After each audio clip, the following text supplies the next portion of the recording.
Hello everyone and welcome to the LSUS Pilots Coaches Show. Today our special guest, men's soccer head coach Phillip Bohn joins us. And coach, it's almost time for that season again, but it's been a long time coming. The game field finally has the new sod in. Finally done. It's amazing. So they got the Bermuda out there, 2-3 weeks ago, and now we're just watching it kind of grow in, and it's exciting. I mean, it's greening up, it's getting thicker. The players are excited, and now everybody's just talking about when we get to get out there and start playing on it. So that's pretty cool.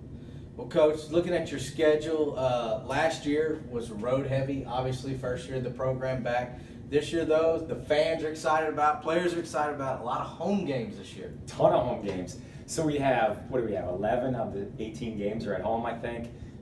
We've got, obviously, the bleachers, the press box, the field, the sound system. Everything's ready to plop a field out, or like the team out there and start playing. So it's on us, as I've told the guys. People will come.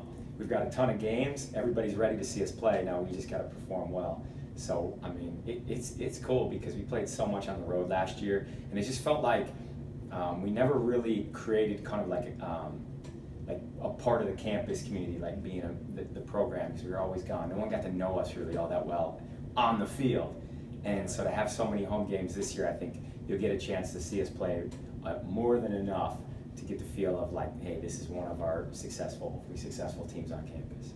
Of course, on the flip side of your schedule, outside all the home games, you got some tough road games ahead of you too. We do. So last year we started out 6-0 in non-conference. I guess 7-1 overall, or 6-1 overall in non-conference. Our only loss was William Carey, who ended up being ranked number 1 all season long. So we kind of cruised into the conference schedule, and I think we maybe had a little bit of a fat cat mentality. Maybe things came too easy. Maybe we weren't prepared for the grind of conference, and we got into it and we were tripped up a few times, and it was costly. So the goal was this year is to be a little bit of a tougher non-conference, challenge ourselves a little more, and look at it and say, hey, if we want to be a top 25 team, beat some good teams. If we don't end up winning those games, we're going to learn an awful lot about ourselves and what it takes to win, and we should be awfully hungry.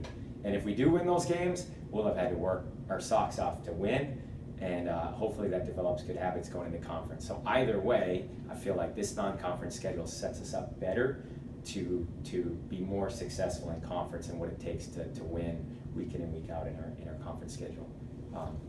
Well, in year 2 of a program, not a ton of new players coming in, but your returning guys, those are going to be the key guys that are going to help you win this season. Yeah, so we had an amazing offseason, and I think all the guys know that. I mean, the confidence is there, and we started out Thursday on the field last week, and you can see immediately that they're more confident, they're more comfortable, they're bigger, stronger, faster. They're ready for the second year here, and they're ready to not necessarily carry a team, but to guide the team, and I think that's a big difference. They just mentally, they understand what's expected of them, and they did a really good job to prepare for this season and be successful. So that's been the difference, is we have a group of guys that are guiding this group in what's expected, whereas last year, the only one doing the guiding really was me, because they were all new and trying to figure out what was expected of them. Well, those returners can certainly help the new players coming in. Talk about the new guys coming. Yeah, so well, first of all, some of the returners I suppose I should mention is Robbie Bruce is back. He was a freshman last year, first team all conference. He's back, and I think ready to have another quality season. Just in the short amount of time. I mean, Hector Hernandez, who had a redshirt last year with an injury, so he didn't play last year. He's technically going into his 4th year, his junior year of eligibility. Everybody's been kind of waiting to get him on the field because he's a really good player, really high energy, and he just makes us so much better. Alvaro Torres, another one of the guys that'll be a senior, has been really sharp so far in training. Danny Mesa's been just a really good player. So those are kind of some of the key guys that I think you look at that are going to have to help lead this team quite a bit. And if the team follows them, I think we're going to be all right. Some of the newcomers, though, we're excited about. They're just a little bit of everywhere. So we have a goalkeeper, Callum Brody, came in to fight with Yoren for that number 1 spot. So I think He adds something a little bit different than what Yoren offers, but he's making Yoren better immediately because he's another guy that wants that number one spot. So that's a big help for us. We have a guy named Ross Staunton who comes in from Northeast Texas Community College, plays an outside back for us. So a junior college transfer, so he should be a huge impact to help make our back line quite a bit better also. And then there's a few other guys that I think are going to have a really good opportunity to help this team. But I think those are kind of, you start with your in the back, and I think two of those guys can help make the backside a little bit stronger. Well, we know that you're good at getting good players in. We saw that on the field last year.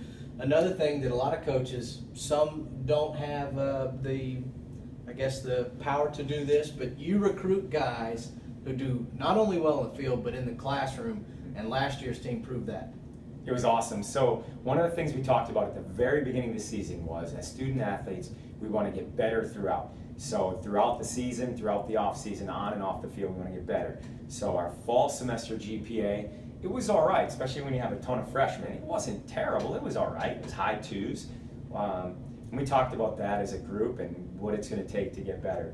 And then we, moved into the spring semester, and the classroom got better. And we finished over a 3.0 GPA. Nearly everybody on the team's GPA went up, which is pretty impressive. So, I think that just kind of shows the group we have is when it came to soccer, we got better. Their fitness levels, their work rate, all those things improved, but even them as students, it improved. So that's kind of one of the things we talk about is being at least a 3.0 GPA, if not higher. I think this group can flirt with that 3.25 this year. That'll kind of be, for me, that's kind of a goal, is to see if we can get to that 3.25 GPA, which is pretty cool. Because we got a great group of boys, obviously good players, but I think what makes them maybe a little bit more special to me is what they can do on the field. We're not taking away from that by being successful in the classroom. So their goal is to be successful in both areas, which I think is pretty cool. Well, Coach, we like what you're doing on the field and off it. We're looking forward to the season. It's here, so go out there and get to work. Thank you. That's all the time we have for now. On our next episode, we will visit with our women's soccer head coach, Ashley Holland. Anchor up, everybody.